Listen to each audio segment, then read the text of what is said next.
Hi guys, so this is a video to show you how to work with your files in Premiere Pro. So for those of you that are doing video editing, you will be wanting to save your files. You'll be working in something called Adobe Premiere Pro, and you will be wanting to save your files. Now, in a previous video, I showed you how to use Google Drive, which you find down here, to work with Illustrator and Photoshop. Now, with Premiere Pro, we're working with quite large video files, so therefore we need to make sure that we are saving to the media drive and not the Google Drive. So I'm just going to explain how that works. So if you go to this PC, you will find on the media computers, so in room 57 and room 58, you will have access to the media drive. Now, the media drive is where you can save your footage for your film or any film clips that are going to go into a Premiere Pro document.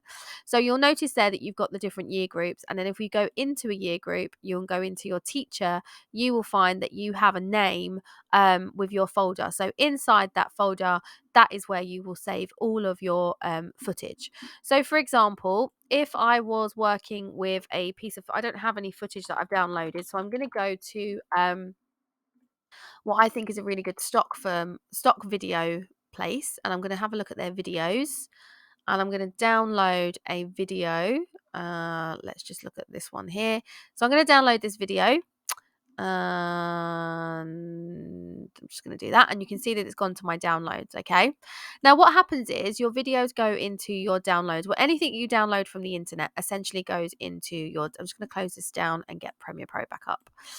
So essentially anything that you download goes into your downloads folder. So you can see that that video that I just downloaded has gone into my downloads folder. The problem with that is that if I work on a different computer, it's not going to show up. Okay, it's only going to be in the computer that I'm in. Or if I'm trying to work from home, it's not going to show up. The other problem that we've got is that in here, this folder is rinsed out quite often. So a lot of the time, I think it's monthly, this folder is just completely cleared out, just to free up space. So if you've been working with a file here, and then a next month it's been deleted, it won't show up in your project file. So therefore we need to make sure that we're putting them in a safe place. So I'm going to right click on that file and I'm going to press copy. And then what I'm going to do is I'm going to go to this PC and I'm going to go to, so I'm in year 11 and my name is Maeve. So sorry, Maeve. I'm going to go into my folder, and then what I'm going to do is I'm going to press paste. And so now I've got that. Always try and rename your folders. So I'm going to put overhead shot golf. I think it's a golf thing. Didn't really look at it, so I know that that's what it is. Now this is really important to rename your files, because obviously if you're working with a lot of footage, it can get really confusing if you've just got lots of like really strangely named kind of things, footage. So you've got your file in there.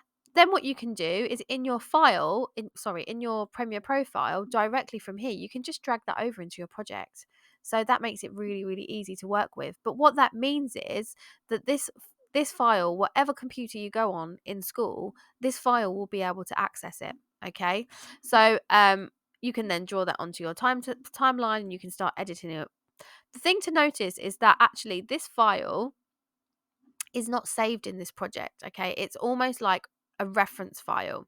So here's my file here, and you can see that, is it going to show up on my timeline? Yeah, it's a bit, let me just change the scale of that.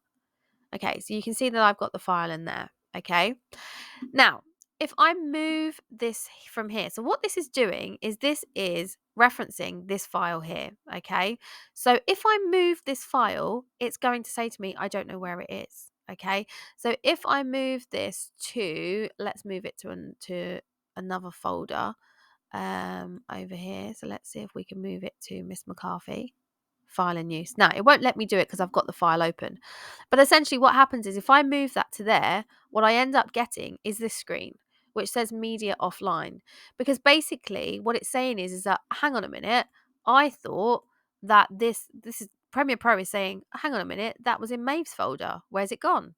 It's empty. So if I was to delete this, it won't let me delete it. But if I was to delete it when the file is closed, when I open it back up, it's going to say, hang on a minute, media's offline. I can't find it. You told me it was in Maeve's folder, but it's not in Maeve's folder.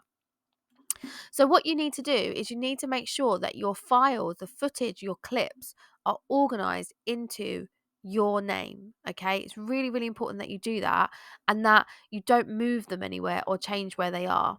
Okay, so that is essentially how you work with folders in the media drive, not on your Google Drive. Really, really important, into your media drive and into your name. So, a good practice is to, when you import your files from the SD card, and they will pop up on here, transfer them, copy them all, and then pop them straight into your named folder wherever we're going into there. So you can see some of my year 11 students have already started to do that, and they've got their footage there that they're working with in Premiere Pro. Okay, well done, Megan. Very good for you. Please, I'm proud of you. So that's basically how you work with files and how you work with the media drive. As I say, if you're working in Illustrator or Photoshop, that is when you would use your Google Drive. So we're only focusing on the media drive if we're working with footage. Any questions, as normal, just speak to either myself or Mr. Roan, and we're more than happy to help you with this. Thanks very much, guys. Bye.